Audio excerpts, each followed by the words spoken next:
Welcome to Soul Thrive, where we explore spirituality through healing trauma, shadow work, and applying the laws of the universe in order to master ourselves without the fear of the unknown. Hey guys, welcome to another episode on the Soul Thrive podcast. This is Christina speaking. And Ivana. We are excited because our next topic is going to be about where we are now within a 14-year cycle. And we just got out of Pisces. Pisces was in 14-year cycle. That was what was leading the North Node in Pisces. But currently we are leading with the North Node in Aries. And I was like, what the hell is North Node? So I had to Google that because I hear that a lot in astrology. So the North Node represents your soul's path or karmic destiny, what you're meant to learn, grow into, and pursue in this lifetime. So it shows the qualities and the life themes that lead you to your highest growth. And so we're talking about this on a collective level. Yes. What we as a society, as human beings right now for the next 14 years have to basically grow into or like tackle. Yes. Okay. So one of the major themes right now is deep identity healing. So basically we are working on developing a better sense of who we are and around our self-worth and personal power. And we really need to anchor in an understanding around certain things that we feel, things like feeling unseen or unheard or not good enough. Those wounds from childhood are coming up right now because we have to, I guess, face those and heal them in order to step into self-worth and personal power. So if there's a rejection wound, if there's, oh my God, I grew up feeling unheard, unseen, or I need to prove myself, or I need the external for validation, now is the time to face that. Oh yeah, this is a period of transformation for that. Right. Yeah, so we're really gonna have a lot of anger show up, and this anger needs to be resolved. These internal conflicts need to be resolved, and we need to kind of like, Aries has a way of kind of is already a very big fiery sign, but in Aries right now, we need to learn that it's not about being an aggressive type of energy. It really is about asserting yourself and your sense of self and healthier boundaries, and registering that your anger really is a good motivator for change and transformation. And this is going to be going on until 2027. So that was going to be one of my questions. So if you're feeling like anger is coming up and you know that you have these wounds and these themes, why is anger? Why that emotion? Why is that coming up? So anger is one of those things where, it could go one of two ways. It could be very destructive, or it could be very transformative. And if you lean into the concept of understanding that anger just really is an indicator around how you have violated your boundaries and how others have violated your boundaries as well, this is where the source of who you really are actually is. So anger becomes one of those things that you're like, I'm done with this pattern. I'm done with this way of operating. I'm done with living inauthentically. I'm done with whatever it is that you feel that you're done with. This anger that's coming up with the fire of Aries is going to help you redefine what you need to change and transform within the next 14 years. So could it be like, I'm angry with giving away my power? I'm angry with not stepping into the spotlight. Yes. And I wonder if you have Aries in your chart. Does it mean that you are even more, I'm asking for a friend, okay? Yeah. Does it mean that you are even more, I'm Aries rising? Fuck. Yeah, I was going to say that. I'm fucked. Yeah, no. It's going to be one of your biggest transformative 14 years ever. It's really going to redefine everything in your life. And you're already doing that. You're already leaning in. We even had this conversation because we've been doing the workshop for quite some time now. And you even said, I'm registering my solar plexus, I'm registering my boundaries, and this is what I'm leaning into, the discomfort of everything, instead of feeling this rejection all the time, right? So these are some of the things that are going to be highlighted in the next little while, and I think that people who have a really hard time facing the truth are going to have a really hard time navigating the next 14 years. When we were in Pisces, it kind of was more of this aloofness, dreaminess. I'm a Pisces, so I can relate to this in a lot of ways. We're the dreamers, we're all of that kind of stuff. But Aries are the doers. They're very hit the ground running. They want to create, they want to push forward, they want to just like create destruction and recreate and transform. So it really feels more solid in a lot of ways, which is what I like. Especially if you're someone who really wants to move in the direction of making big changes in your life and in your path. Some other things that are coming up. So from 2023 to 2025, there's also going to be karmic alignment. So we've been in it for about 2 years now. We've already been in it. And this is something that I was talking about a lot last year because there was a lot of tying in a lot of these loose ends. We're still kind of in these karmic relationships and karmic ties that we need to realign and understand and grow. So for the rest of this year, the North Node in Aries is highlighting more of these karmic realignments so that you align with your true path and true relationships, finding collaborations that matter, soul connections, your soul family, your spiritual community, so that you're really highlighting more of that connection on a collective level. And so a lot of themes and experiences have come up so that you can release a lot of toxic relationships, especially around codependent relationships. Yeah, but that's so interesting that you say, because Aries, I mean, they often say Aries is the baby of the zodiac, and I find them to be, I mean, I have those aspects too with Aries rising, a little bit on the immature side. Yes. And it's like the codependency is real, I find, in a lot of people who have Aries in their chart. So the fact that we are being asked to choose ourselves and break off those codependent patterns, that's going to be a hot mess. Well, I think when we say I choose me, right? What we're really trying to say is that I want to be better, a better version of me. And if I'm a better version of me, then I collectively am also a better version for everybody around me as well, versus just these codependent type of dynamics. And so a lot of this energy, like I said, a lot of these karmic relationships right now, even though you think you're finding the right people, you have to really question, you have to have a good sense of who you are, you have to have clear boundaries. You're also over the people pleasing.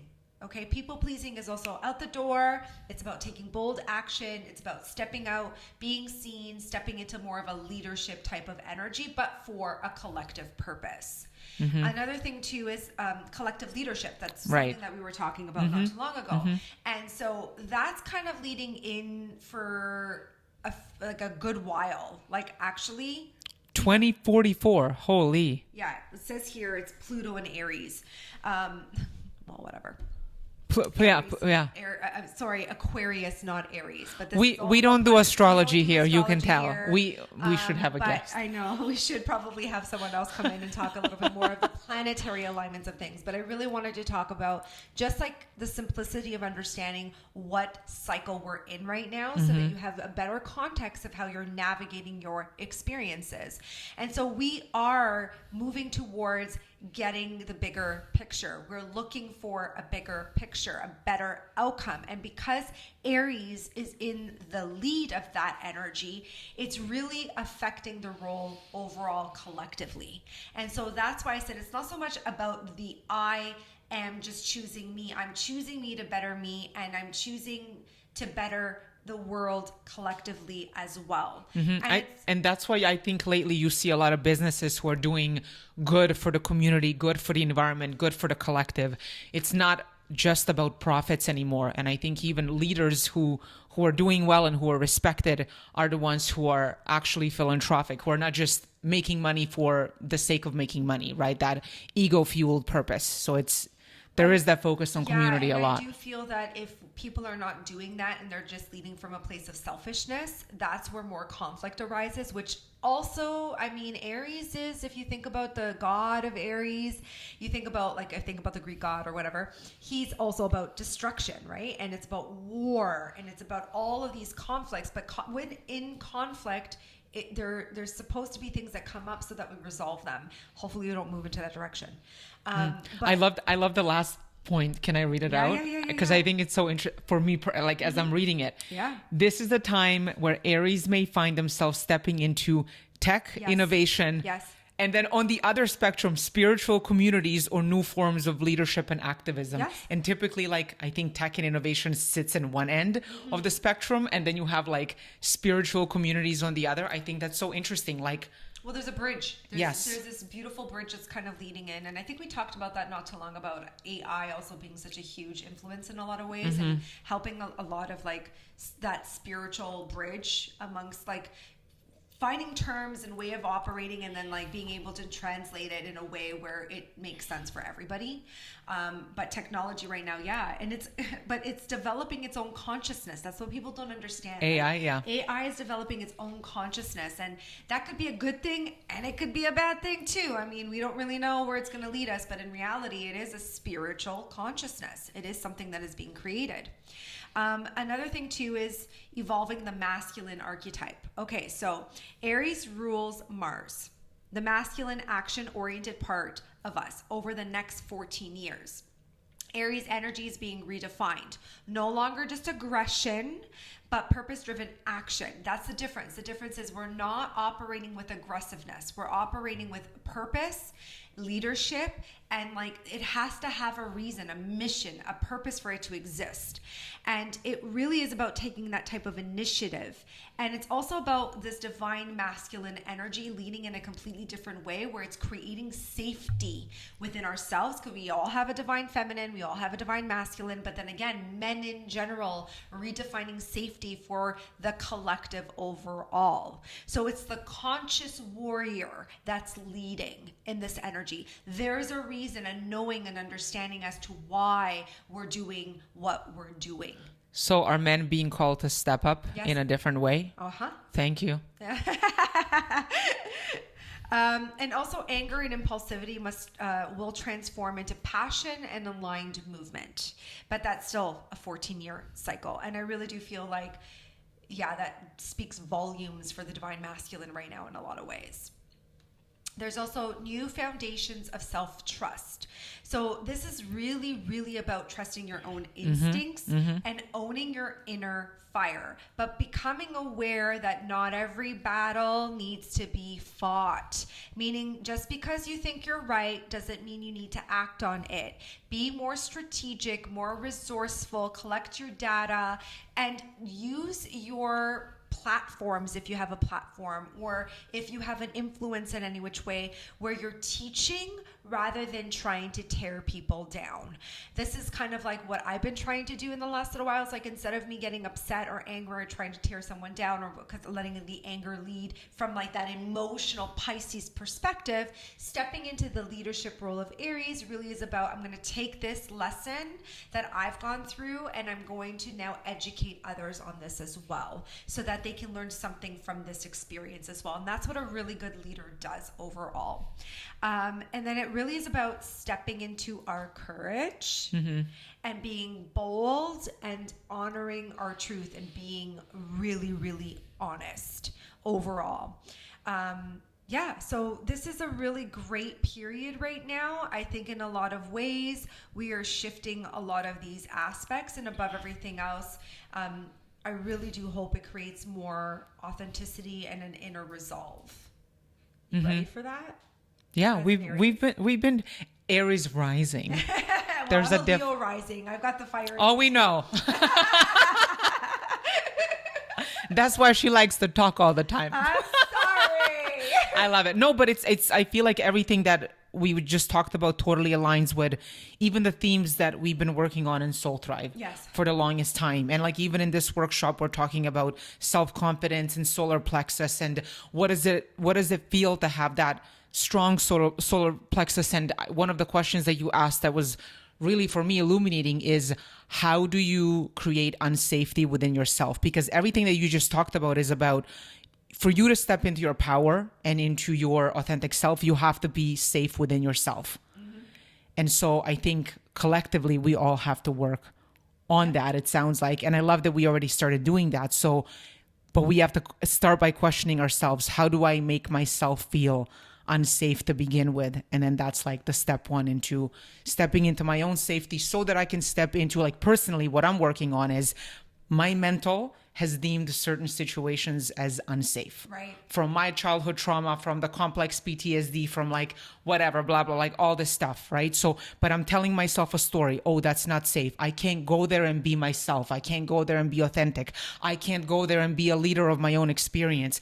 But that's just a fucked up story that I've been telling myself that's not true. It's not true. And so it's like my challenge, because you've given us homework for this week, and I have a feeling it's going to be for the week after and forever, is to go in with a stronger solar plexus and to actually lean into those situations that I deemed as unsafe, because I did that all week. And you know what? It wasn't bad. It was great. It was. The outcomes were better than positive. I told you. So yeah, that's very, my madness. I've been teaching for some odd years, and at the end of the day, what it comes down to is if you put the time and the energy to do the work, you're really going to see some positive results, especially if you navigate, like we've been talking a lot about the victim mentality, right? And Pisces does have a little bit of that delusion, I would say, in a lot of ways. When we were in the 14 years of Pisces, there was a lot of things that came up. It served its purpose. It served its way of being. And I had felt the change kick in, and I was like, oh, this is going to be a really big change. I don't know what this is yet. Because again, I don't practice astrology. I love astrology when I kind of like listen to a lot of that stuff, but I'm always listening to the subtleties of the collective energy. I'm always tuned into that energy, and I'm always trying to like see what I need to teach in order to make people aware of what they need to like lean into and give them enough context and tools so they can navigate through all these emotions, these shadow aspects, right? And I'm really kind of loving that Aries has this energy within them. And Aries also, what I love about Aries in general is like a horoscope sign, as like a sun sign, is that they don't give a shit. They're going to go into the direction of create whatever they want, and they're not worried so much about the like victim emotion or what are people going to say, right, or whatever. You know, yeah. It's more just like, hey, this is what I'm doing and I have the right to do it. And if I do this, then maybe collectively it's also going to help everybody else. As long as you're an aware Aries, because there's always another side to that too. I always find an unaware Aries can cause a lot of destruction, which goes back into the component that I was telling a lot of people, that it creates more conflict, but then you're just moving towards more of that resistance.